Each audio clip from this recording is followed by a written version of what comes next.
Hello everyone, my self Rahul Gunawat. और आज हम बात करेंगे एक छोटा सा टॉपिक साइनेप्स। साइनेप्स एक छोटा सा टॉपिक है जो अक्सर सभी को आता है, बट इस वीडियो के अंदर मैं बताऊंगा साइनेप्स के बारे में। साइनेप्स की अगर बात की जाए तो साइनेप्स क्या होता है, हम 11-12 से सुनते आते हैं कि साइनेप्स क्या है कि दो न्यूरॉन के बीच का एक जंक्शन है, उसको बोला जाता है साइनेप्स। ये नॉर्मल बात है, ये तो सभी को पता रहता है। बट अपन बात करेंगे इस वीडियो के अंदर कि जो टाइप ऑफ साइनेप्स और क्लासिफिकेशन ऑफ साइनेप्स के बारे में। टाइप ऑफ साइनेप्स की अगर बात की जाए और क्लासिफिकेशन ऑफ साइनेप्स, और एक नेक्स्ट आ जाता है properties of synapse. Properties of synapse एक इम्पोर्टेंट है और उसका अगले वीडियो के अंदर मैं बताऊंगा। उसको अगले वीडियो के अंदर अपन सेपरेटली वीडियो बनाएंगे, उसके अंदर प्रॉपर्टीज ऑफ साइनेप्स के बारे में बताऊंगा। इस वीडियो के अंदर भी बता सकता था, बट अगर वीडियो बताता तो वीडियो थोड़ा लंबा बन जाता। इस वीडियो के अंदर only type of synapse, synapse की डेफिनेशन और क्लासिफिकेशन ऑफ साइनेप्स के बारे में बात करते हैं। तो अब इसको अपन देखें तो जो क्या है डेफिनेशन। डेफिनेशन ये कि junction where the some portion of one neuron terminate on the some other portion of another neuron. मतलब एक न्यूरॉन का कुछ पोर्शन और दूसरे न्यूरॉन का कुछ अनदर पोर्शन, वो जहां पे मिलता है, जहां पे उनका जंक्शन होता है, उसको बोला जाता है एक साइनेप्स। अब ये जो कंडीशन है, ये टाइप ऑफ साइनेप्स की अगर बात की जाए वो चार तरह के होते हैं: एक्सोडेंड्रोनिक, एक्सोसोमेटिक, एक्सोएक्सोनिक और एक डेंड्रोडेंड्रोनिक। एक्सोडेंड्रोनिक नाम से पता चल रहा है कि इसके अंदर एक्सोन और एक डेंड्रोन जहां पे मिलते हैं, उसके जो जंक्शन को बोला जाता है एक्सोडेंड्रोनिक। तो ये एक्सोडेंड्रोनिक साइनेप्स हो गया। ये डायग्राम के अंदर मैंने दिखा रखा है कि ये वाला तो एक्सोन है और ये है डेंड्रोन। तो एक्सोन और डेंड्रोन जो जहां पे जिसका ये जंक्शन होता है, दोनों के बीच में जो जंक्शन प्रेजेंट होता है, उसको एक्सोडेंड्रोनिक साइनेप्स बोला जाता है। सेकंड होता है एक्सोसोमेटिक। सोमेटिक मतलब एक्सो, एक्सो मतलब तो एक्सोन, सोमेटिक मतलब सोमा, सोमा मतलब सेल बॉडी। तो यहां पे एक्सोन और जो सेल बॉडी है, इसके बीच में जंक्शन प्रेजेंट होता है। तो ये हमारा एक्सोन है, ये बीच वाली सेल बॉडी है, इसके अंदर यहाँ पे एक एक्सोन और सेल बॉडी के बीच में एक जंक्शन प्रेजेंट होता है, उसको बोला जाता है एक्सोसोमेटिक साइनेप्स। उसके बाद में एक साइनेप्स आता है एक्सोनल।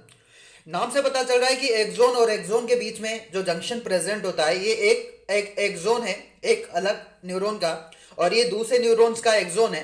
तो दो न्यूरॉन्स के जो एक्सोन है, इनका जब जंक्शन प्रेजेंट होता है, उसको बोला जाता है एक्सोनल साइनेप्स। उसके बाद में डेंड्रोडेंड्रोनिक। नाम से पता चल रहा है कि इस वाले न्यूरॉन का डेंड्रोन और इस वाले न्यूरॉन, दो अलग अलग न्यूरॉन है, इनके डेंड्रोन आपस में जिनके बीच का जो जंक्शन है, उसको डेंड्रोनिक बोला जाता है, और ये बहुत रेयर केस के अंदर होता है हमारी बॉडी के अंदर। क्लासिफिकेशन ऑफ साइनेप्स की अगर बात की जाए तो दो तरह के साइनेप्स होते हैं। साइनेप्स को दो तरह की क्लासिफिकेशन के अंदर डिवाइड किया गया है, केमिकल के बेसिस पे और इलेक्ट्रिकल के बेसिस पे। जो केमिकल के बेसिस पे डिवाइड किया गया है उसको केमिकल साइनेप्स बोलते हैं, और जो इलेक्ट्रिकल के बेसिस पे जो डिवाइड किया गया है उसको इलेक्ट्रिकल साइनेप्स बोलते हैं। अब अपन देख लेते हैं इनके बीच का डिफरेंस क्या है, दोनों केमिकल साइनेप्स क्या है, इलेक्ट्रिकल साइनेप्स क्या है। तो ये कुछ डिफरेंस बनाया मैंने। ये एक साइड में केमिकल साइनेप्स और इसका कंपेयर करेंगे अपन इलेक्ट्रिकल साइनेप्स से। क्वेश्चन पूछ लेते हैं, different between the chemical synapse and electrical synapse. तो अगर केमिकल साइनेप्स की बात की जाए तो यहाँ पे केमिकल मेडिएटर मतलब केमिकल ट्रांसमिशन होते हैं, और इलेक्ट्रिकल साइनेप्स की बात की जाए तो यहाँ पे जो गैप प्रेजेंट होता है, गैप प्रेजेंट होता है, और उन गैप के बीच में आयंस का मोमेंट होता है। दूसरी बात कि यहाँ पे जो साइनेप्टिक क्लेफ्ट की अगर बात की जाए, क्लेफ्ट मतलब गैप, तो केमिकल साइनेप्स के अंदर जो गैप प्रेजेंट होता है, जबकि इलेक्ट्रिकल साइनेप्स के अंदर गैप है वो एब्सेंट होता है।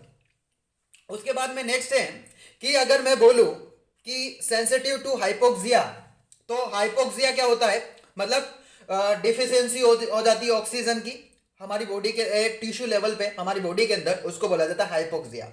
हाइपोक्सिया का मैंने एक सेपरेट वीडियो बना रखा है, तो वीडियो के डिस्क्रिप्शन में मैं लिंक दे दूंगा, वहां से आप देख सकते हो। अब जो हाइपोक्सिया वो भी डिफरेंट टाइप के होते हैं, वो सारी चीजें मैंने बताई है। तो सेंसिटिव टू हाइपोक्सिया, तो यहाँ पे ये जो केमिकल साइनेप्स है ये हाइपोक्सिया के लिए सेंसिटिव होता है, करेक्ट। जबकि अगर इलेक्ट्रिकल साइनेप्स की बात की जाए तो यहाँ पे ये एक हाइपोक्सिया के लिए सेंसिटिव नहीं होता है। अकरेंस की बात की जाए मात्रा की, तो इसके अंदर केमिकल साइनेप्स के अंदर इस लार्ज मोर अमाउंट में होता है, और इसकी बात की जाए तो इसके अंदर बहुत ही रेयर केस के अंदर होता है।